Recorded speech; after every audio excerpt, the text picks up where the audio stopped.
How's everyone doing today? Who's ready for the Dragon Ball fan panel? Are we all ready? All right, with that said, let's give a quick round of applause to the cast of Dragon Ball. We have Sean Schemmel, we have Daman Mills, we have Sinclair, we have Sonny Strait.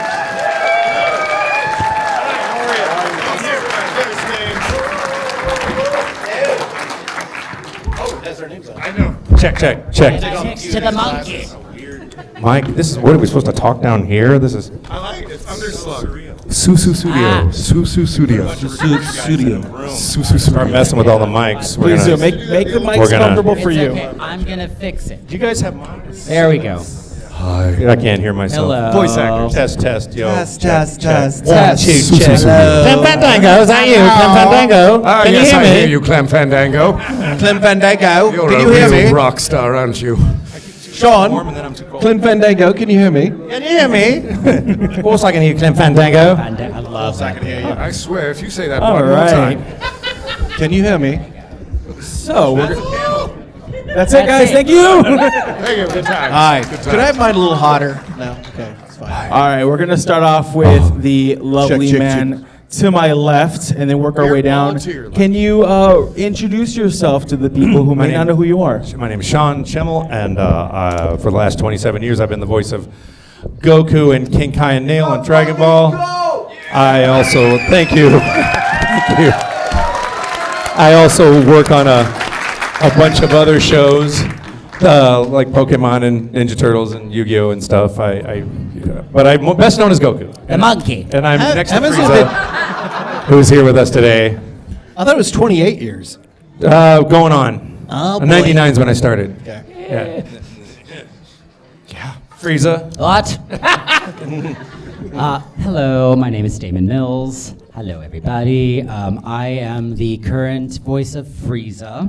I took over for the late Chris Ayers and then Linda Young before me. But I love this franchise. I love these people, and I'm really happy to be involved with the show now. I also voice Monaka. That's one of my favorite characters. I love Monaka. That was a good time. Okay, I'm Sinclair. I play Whis. Yes! Yes! For an amount of time. I'm Sonny Strait. I am the voice of Krillin. And, oh yeah. And also Bardock. And Bardock. And Bardock. And Oh, General Blue. Yeah. Let's see who else. And King Choppa. And Let's see, the Man Wolf. And These are just Dragon Ball characters, right? And- that's what is this panel? Yeah. Okay. Probably hundreds of other characters I can't remember. How many times I have I was blown random- you up? Huh? How many times have I blown you Starting personal. Look at that. up? Sorry, it was Krillin and Twice, Bardock right? and who else? No. And then how many times? Okay. Well, how many times did I cut off your tail? No, I grew it back. It's Huh? fine. And how many people cut off your tail before me? It's fine. I grew it First back. blood, I Krillin. grew it back. Who cares? Nothing but weakness and Yeah, but it looks funny now. Mediocrity. It kind of moves to the left, you know. It's all right. It'll it's never be the there. same. You And know you'll it. blow up just You look the into the same. mirror and cry. I can't wait to explode him again. Yeah, but how long do any of those explosions stick? Listen, usually- I wanted to Check, keep check. continuing. I like watching him Better? go boom. Less boomy? Can you guys still hear us okay? Is it less boomy, So less low right. frequencies, Hell less yeah. fat on the low It's end? right there. You know what I'm Okay, saying? cool. Like that thickness? Engineered Because it was by killing Goku. my ears, and I just went and messed with the mix boards He's because got it. I'm a mix guy. But got good ears. yeah, so it was killing me. Yeah. I can't hear a word you're saying still. I'm speaking low. all right. If I speak higher, you'll. Yes, wonderful. Go on. What's your question for us? Thank you. So first off, how are you guys doing today? It's a warm day here in Mesa, Arizona. It's not Planet Namek, brother. True, it's kinda not. dynamic. I grew up in Texas, so it's not too. It doesn't shock me. You know, I moved to Odessa, Texas, in 1980, and by the way, it's just like Landman. It's exactly like that. And Friday Night Lights. It's just like that. So, and then I moved to Dallas Fort Worth in 2000. No, in '85. And then I left in 2002. So I'm used to the heat, but the dryness is getting me a little bit. Yeah. I'm the opposite. I love the dryness of it. You know, it's because in Texas the heat and the humidity mixed together is like being in a dragon's mouth.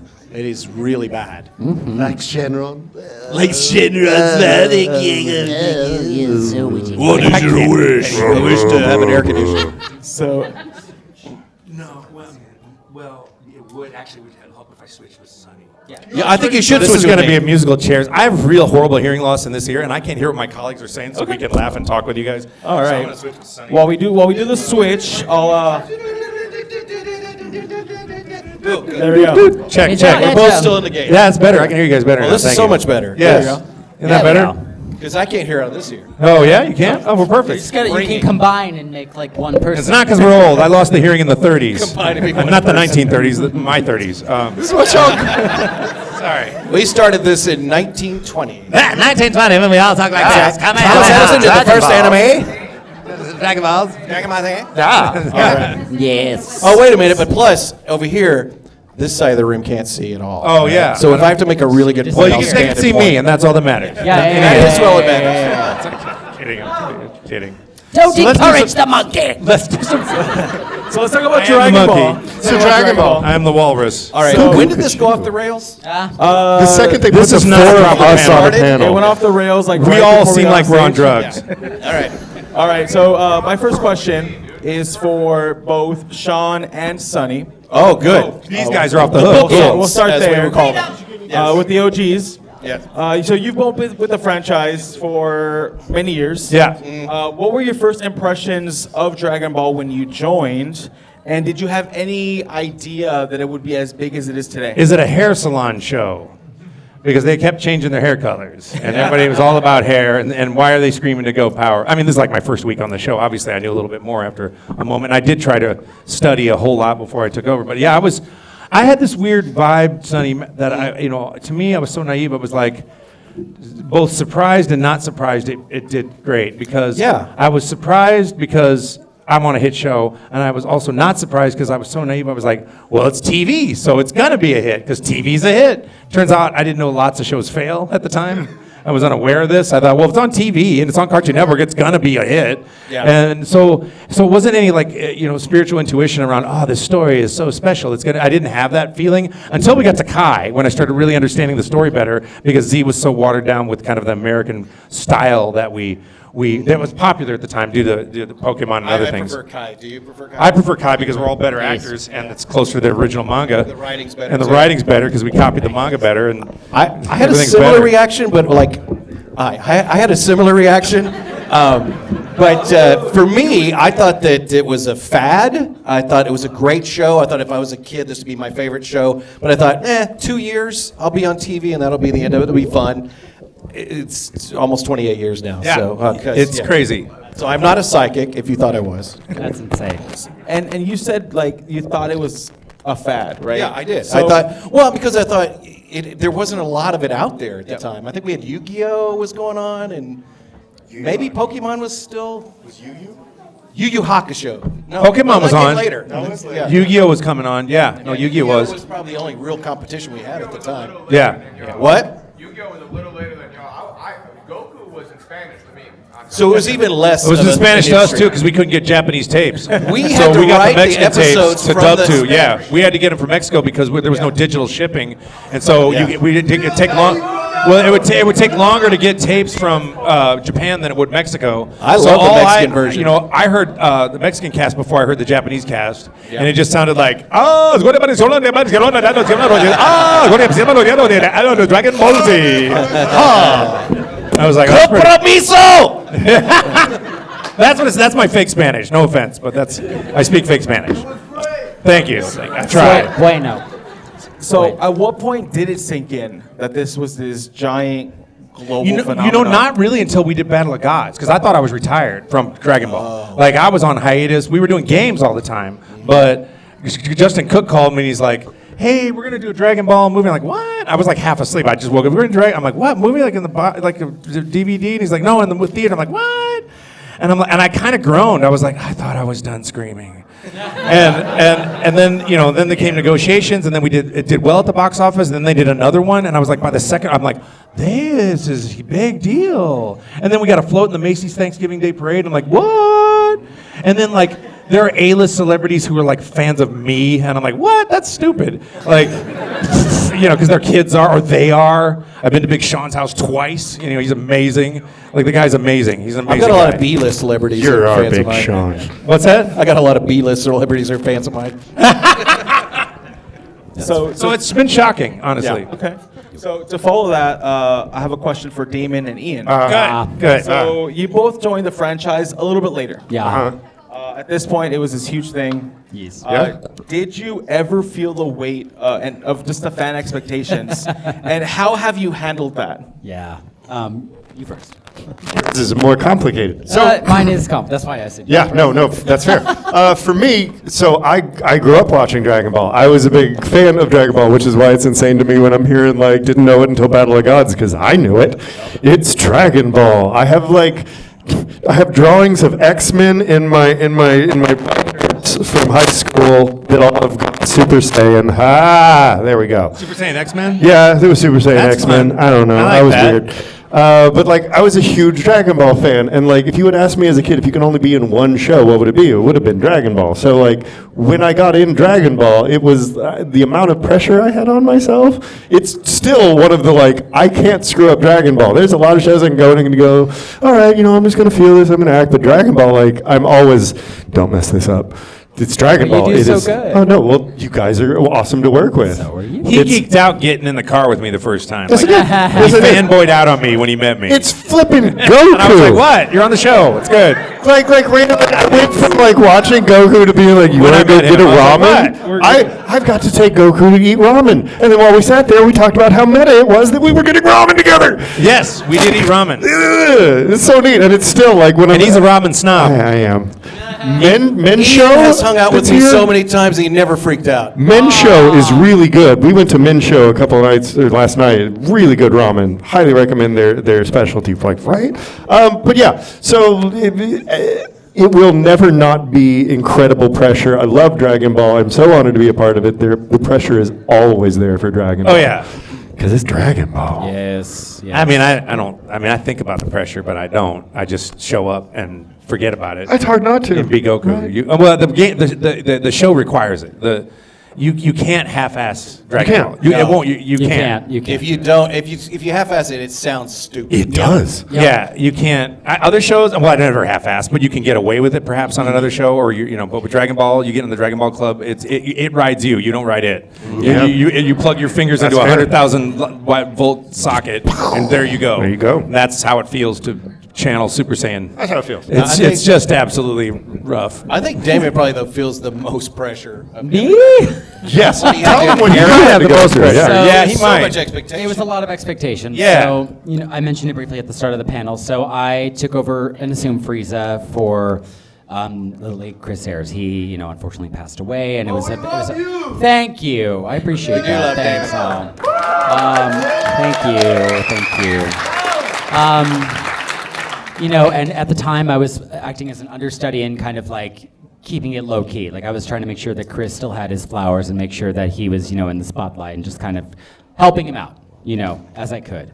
And I grew up watching the show as well. Linda was the Frieza I grew up with, and we're great friends, and like I love her so much. And I was very close with Chris as well. So yeah, I just tried to just do my best, and it was a lot of pressure because as somebody who watched the show and knowing y'all, having voice changes is never fun, right? Like I know like that's not what anybody wants to hear, and I had a lot of pressure on myself as the fan and also as an actor and as watching for the public. So I just kept trying to practice and practice and practice and practice and practice, and I've been doing it for about 10 years now. Like 10 years, that's crazy. Yeah, that's a long time. And thank you. You're very nice. Seriously, dude. Thank you. It's great work. So he's still a kid. I'm still a baby. Yeah, I'm getting older a little. We're leveling up a little bit. But so now I've inherited the role. The role is mine, and I am doing everything I can to not only channel what was established before me, but now I feel comfortable in the role. I feel comfortable acting. I'm not overthinking it as much. I feel like I have gotten used to You it. owned it. I feel like I can own it now. Yes. So, I agree, Damon. Thank you. And I work very, very hard. I also, I direct on a lot of the stuff as well, and I take that very seriously too. He's very good about keeping me on point for all my vocal transformations after 27 years. Because I changed the voice slightly, and his job, and any director's job, but his job specifically, whatever I'm working on, would be to make sure that Super Saiyan 3, Super Saiyan 4, that I'm still sounding the same. Because I will forget after a long period of time. It's fair. And so he's got really great ears for that sort of thing. I would love to. I mean, I balance like directing the Dragon Ball stuff on top of my acting, on top of recording Frieza, on top of everything, and I dedicate myself to it because it's so special to me, and I love working with these guys. Like working with all three of you has been such a delight for me. Thank you. And, We feel the same way. It's easy working with you. I really appreciate just being brought into. He this loves us family. coffee too. Yeah. I'm always like me and Sean comes in, or I'm just like, hey Sean, let's go. I've been directing for like 12 hours. You okay? You ready for to do for 4 hours of Goku screaming? I'm tired. You're tired. Let's get coffee. Let's Yeah. All right, great. we get coffee. So then we just sense of bean it up with coffee beans. Yeah. Sean, do you remember the scene we had to do? We had to go get some weed for Master Roshi or something. There was we had to do an episode, and it was absolutely weed. Right. Like they drew it like weed. But there was a scene where Krillin's surrounded, maybe we're both surrounded by all of the villains at once. And Yeah. Is it true? Somebody said that you did all the voices in that scene? I just did Frieza. Oh, okay. So you didn't do the voices in that scene. You didn't I do just- Cell. No. I just did Frieza. But Oh. I've done- Monaka. Yeah, the Monaka and all that. Yes. But yeah, I've done a lot of I'm just really happy to be involved, and I'm excited for Super coming back very soon. Hopefully we get to record. Yes. I'm sweating it. That's awesome. I mean, you're all clearly fans of the show. Right. And I'm sure you all have your favorite characters. Bubbles. So, if it's a character that you don't play, which would be your favorite? Piccolo. Vegeta. I just like the story arc of Vegeta. Oh man, that's really tough. There's just so many good ones. Who I've become a recent fan of is Goma from Daima. Yeah. I'm obsessed with this guy. He's such a weirdo. The best. He's I'm like a with little you. cartoon character. But I love Whis and Beerus. I mean, I love the comedy aspects that everybody brings out. Like I always think about with you, the tractor thing. You Oh yeah, that was an outtake. yeah, like things like that. I just didn't But improvise what I that. love about Dragon Ball is it allows us to play, right? And we get to do different things and create unique performance. We're kind of like riffing in the moment sometimes. We're like, okay, what can we do here? And like, oh, that's a good idea. Let's try this. And then it's just like a collaborative thing, and it's really fun. Yeah. That's the best way to do it. Ad-libs and stuff, if Yeah. it's in the same meaning and everything. Yeah. Sean, great on the comedy, but man, was it Battle of Gods? No, it was not Battle of Gods. It was Broly. And there's this scene where you get your face scraped across. Oh yeah, that the was a ice. hard scene to do. God, I could feel the pain of the ice on your face. And your Yeah. voice. Thank you. I was so impressed. I was under a lot of pressure. I think that was an Atoya exec had come to the session that day, and I had to Oh, bring wow. it. And I was on fire, and I did that whole scene in one take, first take, and I was breathing on my hands and knees. And I asked Raleigh, the engineer, I was like, "Okay, let's do another one. I know I screwed that up." And he's like, "No, we're good." And I'm like, "Let's do another one." And he's like, "No, we're good." I go, he goes, "I'm just gonna move a couple things." He just, you'll get it mostly right, and then they'll move a little snippet here, a little grunt there, a little scream there to get it just right. And he played it back, and I nailed it. And I was like, "Oh my God, I didn't even expect that." I'm I glad thought I you was didn't gonna have touch to it because it was perfect. I didn't touch it. We didn't even. I mean, he barely moved it around. It was done, and it was just a really intense moment for me. And I get a huge amount of emotional data from the animation. So one thing I love about dubbing is that it is always clearly obvious to me what to say based on how they draw the face or what kind of pain's happening. And I've even noticed production errors where I'm working on a prelay show and I do all the screams and then they animate it and the screen and I'm not talking about Dragon Ball. I'm talking about Lego Monkey Kid and other shows I've worked on where I'm on a prelay show, an American show, and we record everything first and then they animate. And the animation is either too intense or less intense than what I'm doing, or the facial expressions don't match my inflections. And I think as dub actors, we're better at matching animation than animators are at drawing our voice acting in general. I even noticed this on Pixar movies. Every time I watch Pixar and Disney movies, all the voice acting's great, but the nuance of the inflections, it's like, huh? And then the character's like, huh? It's like really over the top, and I'm like, did he really go that far? And so to me, there's always a disconnect between the voice acting, which again is always spectacular in Pixar films, and the final animation. Not all of them. I'm just using as an example, but and I'm like, I'm always looking for that disconnect of making sure that, especially when I'm dubbing, that what I'm saying really sounds like that's his emotion and that's his facial expression within the context of the script, obviously. Yeah, animators used to be a bit better at acting too. Yeah. And you would know a lot about this, Sonny. Yeah. If you look at like the old school Disney movies, it looks like those characters are saying those things. But, Yeah, right. yeah. It's- And I think they would sometimes shoot those live action and then animate them. Because I think there's, I can't remember the actress, the blonde, it's Alice in Wonderland. I think they shot her A live lot of action and then rotoscoping animated her. where they animate over the film. Yeah, they do that. Yeah, it's really interesting. It's now an animation panel now. No, it is. Yeah. No, I love it. Art. We love art. What's your More questions? third question? You've talked about your performances. It's full of a lot of great lines, some very memorable lines. Now, what is the most ridiculous line you've ever had to deliver with a straight face? I have, deliver I have any one line with a from straight face, recently, huh? actually. Goku, I want you to hit me as hard as you can. Yeah, like, what's kissing? I think in Dragon Ball Super when Goku was tripping out that he didn't understand the whole kissing thing, and he has 2 kids. I'm censoring 3 or 4 jokes right now What's repugnant? that are all R-rated. Sorry, kids. Repugnant. The Yeah, that was a great repugnant one. Chi-Chi's like, We edit. this well, we is can't say also anything. kissing. Oh, I almost slipped. There was one I did for one of the game DLCs, and it's Frieza is trying to make a wish on the Dragon Balls, but everybody's interrupting him. And Gotenks comes in. He's like, Shenron, I want a big cookie, but don't worry, Frieza, I'll share. And I just scream like at the top of my lungs, I don't want your stupid cookie! It's so out of character. That's funny. Now, back to the kind of more professional side, as voice actors, as performers, what is something that is difficult that most people wouldn't know is difficult about doing your job? Screaming. Screaming. No, that can be assumed, I guess. We have no idea when we're going to work and how much. We don't know anything about coming back on Dragon Ball. We don't know about anything about any of the shows that you probably heard, like, oh, Black Clover's coming back. They have not talked to a single one of us about it. Yep. Like, we don't know about any of it. If I wanted to be like, hey, man, I want to go take a trip. I want to go see my grandma somewhere, or something like that. I don't know if I plan something next month, I might get a call, be like, hey, we need you on Tuesday. Yep. Yeah. And because they I had that exact same situation, as you know, recently. Yes, I do.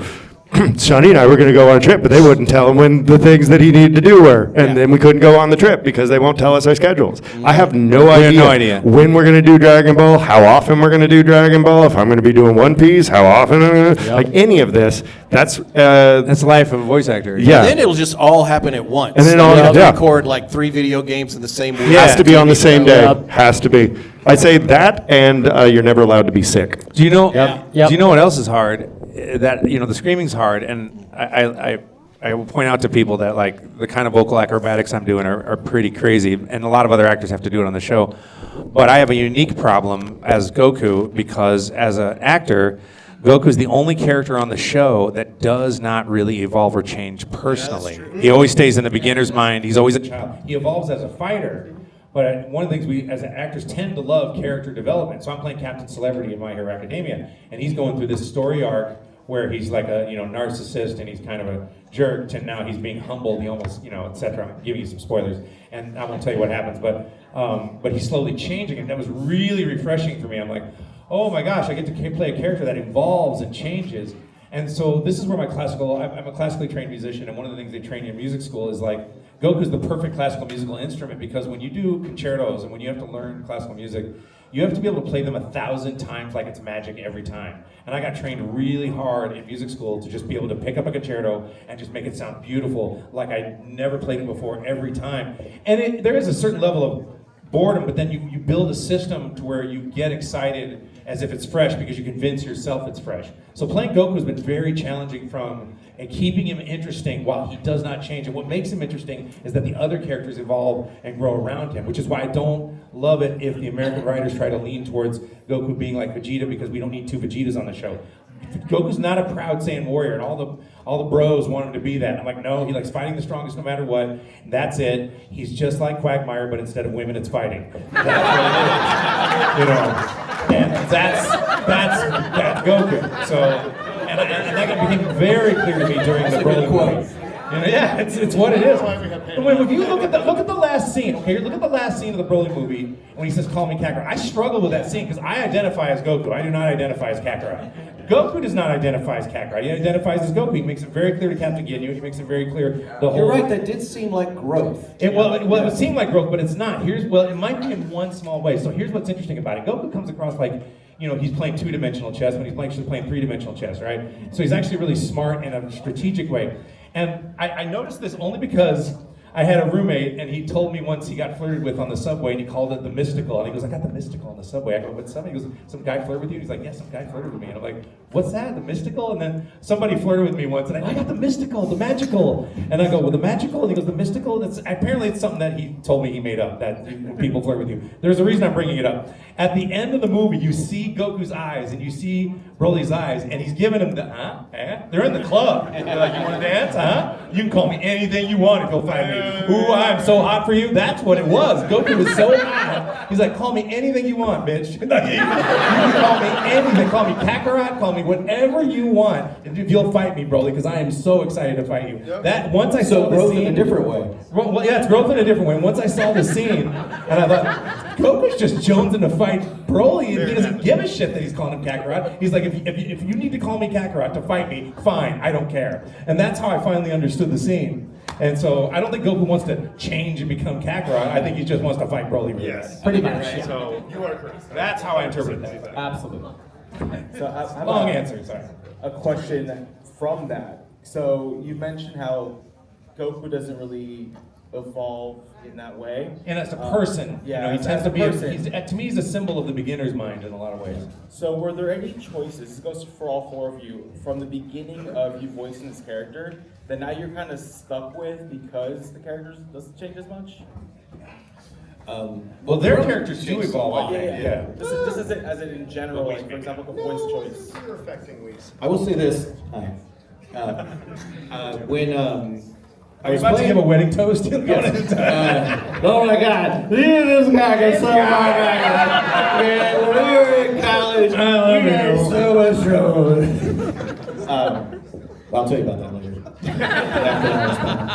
But there was a scene where Krillin had this device that can shut down the androids, right? And you realize he's already kind of attracted to her. And this was early in the recording for me. So I was still kind of getting used to matching mouth flaps and stuff like that, but this was all mental lines. It was just paragraph after paragraph, and I was like, oh, I get who this guy is.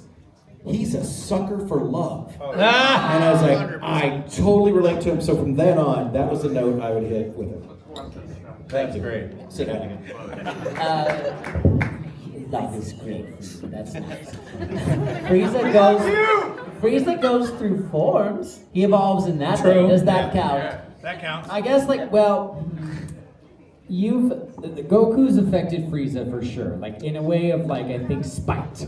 Yeah. Like, it weirdly though, it pushes him to train. It pushes him to further himself, which he had never done before. But doesn't Frieza cheat during the training, though? He, like, not really, because he does, like, 4 months of training for Golden Frieza? Oh, he doesn't? Okay. He does 4 months of this, but that's all, and he achieves this new crazy form that competes with Super Saiyan God. Right. But he had never trained a day in his life until then.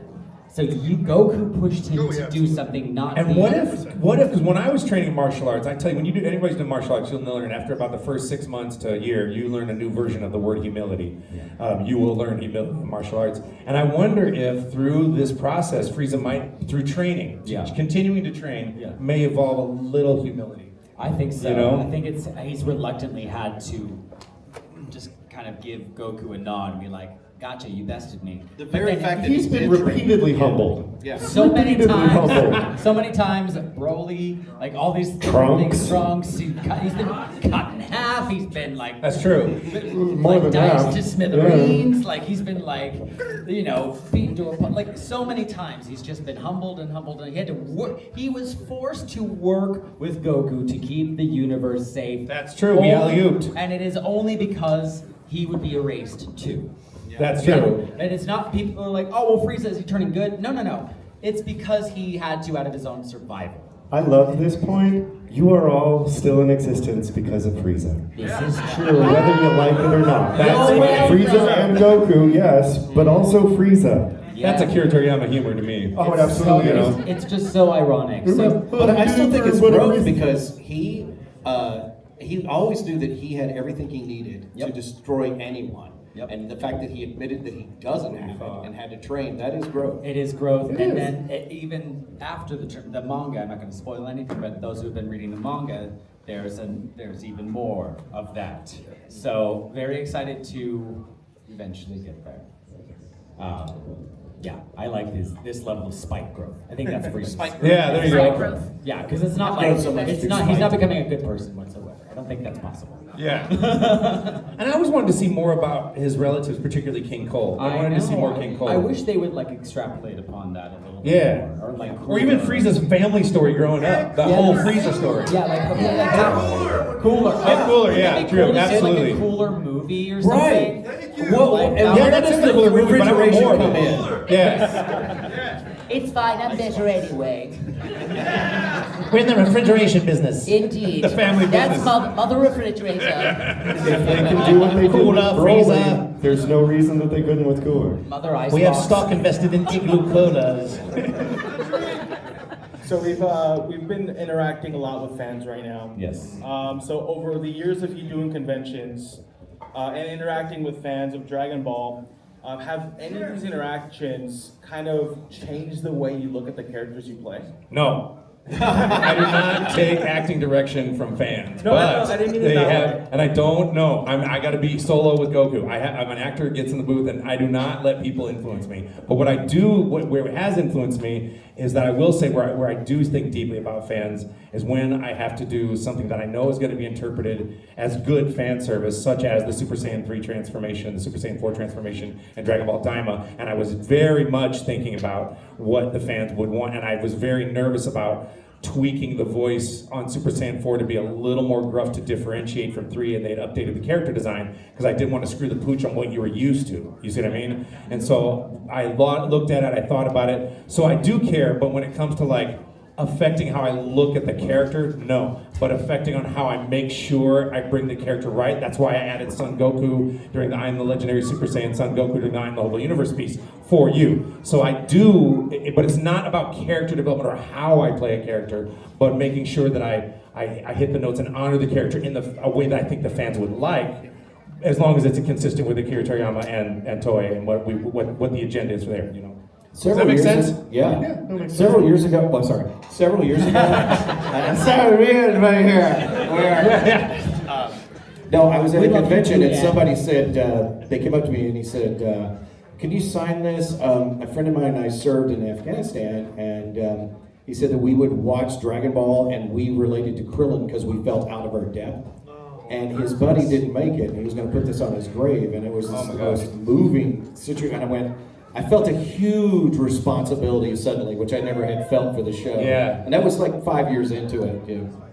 Oh yeah, well you know we're all at the point. Think about it, like especially you and I, Sonny, and I'm sure you and Ian would agree. You know, look, there are days I want to give up. I get tired. You know, eat your favorite ice cream for 27 years and see if you like it in 27 years. Eat it every day, every freaking day, and I love it, and it's my favorite thing. But you know what keeps me going is Goku and you guys. Like, look, I love my job, but I have low days, and I think to myself, I can't quit this even if I want to, which I don't. But when I have low days and feel like that, I'm like, you cannot. You have to. Like, it's a moral imperative, as I quote one of my favorite movies, Real Genius with Val Kilmer. And so it's a moral imperative. So, you know, for me, it's like every time I get low, I'm like, well, I don't get to quit. I don't, you know, and it's not that I've ever really truly wanted to, but you know, I think about you guys and I think about this legacy, and the reason I committed to it so hard in 1999 is because I did not like voices changing when I was a kid. So I'm like, no way in hell am I going to let this happen. I just didn't think it would go on this long. I thought it'd be like a year or two, you know? So, I do get inspired by not letting you guys down, and the stories that Sonny, those types of stories. And I talked to several people during the pandemic, several kids who are dying through the Make-A-Wish Foundation, and it's the highest honor to be able to do that for somebody. Because I'm like, why does this kid want to talk to me? I'm just a voice actor. You know, there's other things, but they do, and so I do. You know, you have to. Yeah, but I mean, they got family. Like, I'm just a guy, right? It's not. You know, it's like whatever. But Because you're Goku! well, I know, but you know what's funny is when I talk to them, because we don't talk much about Dragon Ball. It's usually about what they want to do, like going to Disney World, or you know, seeing a sunset, or you know, seeing their dog or whatever. It's really heartbreaking and beautiful to experience, and I'm always honored to get to do it. So, and that's why I'm still here, and that's why I'm not leaving. So, thank you.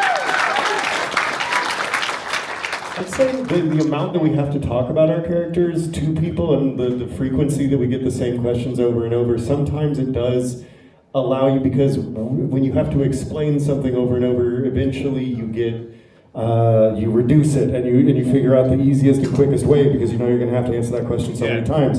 And so for me, I'll say at some point, after talking about Whis for a really long time, it just really did occur to me, this just a guy with a cat. And like, if you think about what the relationship is, it's exactly like what it's like when you have a cat. Like, it sleeps, it eats your food, it scratches stuff, it gets grumpy. It doesn't give a shit about you. And it acts like it owns you. It bosses everybody in your cats. It like acts like it owns you. And you sit there going, oh, he's a big boy. You go, I'm going to destroy everything. And you go, yes, you are. Yes, you are. And it brings in these little monkey children, and they all like fight together, and you're like, oh, this is precious. This is adorable. And it's like growls at you, and you're like, shh, stop it. And then it just, yeah, that's what I thought. Like, if I need to, I can throw my cat across the room. It's not a problem. It's his cat. And I didn't recognize that until I explained it a million times, and I was like, oh no, that's his cat. This is his cat. This is his cat. Show of hands, who named their cat Beerus? I'm gonna eventually. You got one? Okay. And it acts like Beerus, doesn't it? Because it's a cat. Who has a hairless cat named Beerus? It's a hairless cat too? That's dope. There you go. Somebody is required to get a haircut. Oh yeah. That's awesome. I like that a lot. Now here's a funner question. You all play fighters. Yeah. If your character, Oh, then you play the game, Fighter Z, or no, we? I mean like your Our characters are your fighters. characters Okay, yeah. love to fight. Right? Kind of. Barely. If Okay your with that. character had a wrestling style walkout theme song, like something you see in MMA or wrestling, That's a good question. What would- I what would really that like that song be? question. It's called Fall. Oh, okay. Final Countdown? Yeah, that's more fun. Yeah, it's Final Countdown. Yeah. Pretty good. Yeah, that'd be a good one. Mine is The Prophecy of the Laser Witch by Galacticon, which is the guy who does Death Clock. That's awesome. Brendan Small, dude, check out Galacticon. Prophecy of the Laser Witch, the first time I heard it, I was like, if anybody ever needs an intro music for me in wrestling, it will forever be that song. It is dope as hell. Do you know I? Oh, go ahead, Frieza. Sorry. Frieza would just have something orchestral and Yep. glorious. Oh, grand. Very grand. Oh, yeah, I mean Carmina Burana. Yeah, exactly. Unless it was that Frieza, that song, like unless it was that. It could be that maybe. Krillin would just grab the mic and go, I'm only human. No, come on. Hey now, you're a rock star. You're an all-star. He's like, Don't play. That's it. I thought about doing a parody to Call Me Maybe called Call Me Kakarot, you know. Wait, what's his like? I like fighting strong guys a lot. Here's my number. Call me Kakarot. I haven't written all the lyrics out yet, but I'm working on it. Coming out in a few months. My name's Goku. I like to fight a lot. Here's my number. Call me Kakarot. That's what the lyrics are. We're good. All right, we're closing in on time. Yes. We're not doing fan questions, or are we? We doing audience questions or We'll not? we could do one or two questions. Okay. What do you want to do? What do you want to do? What was your wanna idea? shoot. What was your idea? Yellow shirts. Did you have a question? Yellow shirt, come up. Yes. Oh, Yes. he can project. project. We We heard heard him all him all day. day. We heard him all Project day. loud. Yes. got a question. Yes. So, when Akira Toriyama passed away, how did you guys feel, and how did that inspire you guys to do a better job at what you guys have already been doing amazing at? It really wrecked me. I mean, I loved his comics as well, you know? I mean, that shaped the voice that I use. Originally, they told us they wanted us to sound like the Canadian cast, but when I read the manga, the voice in my head sounded like Popeye on helium, you know? And so that's what I gave him, you know? But he's just got it was just an incredible gift he's given to the world, but to us personally, he gave us careers, you know? So it was really hard. And us live too. Sure. I'm a little uncomfortable answering that. No offense. No, I it's a think little sensitive. in for me. general it is. It's no offense to you. I don't want to talk about my personal. I was pretty upset. I'll just say that. I think Sonny gave a good answer. Yeah, Sonny gave a great answer. Yeah, it's roughly that. I mean, it's sad. We all, it's sad. I think we just, get motivated to continue and continue the legacy and do our best to, preserve the characters. I mean, in my experience, especially working on both sides, right? The production, I just want to make sure that this legacy is maintained. I would like to add that to me, one note would be that in the wake of that, I'm not going to talk about my personal feelings per se, but other than being devastated, I instantly thought he was a shining bastion of talent in the face of AI. So one man in the 80s and a staggering imagination and a pen just decided to do this.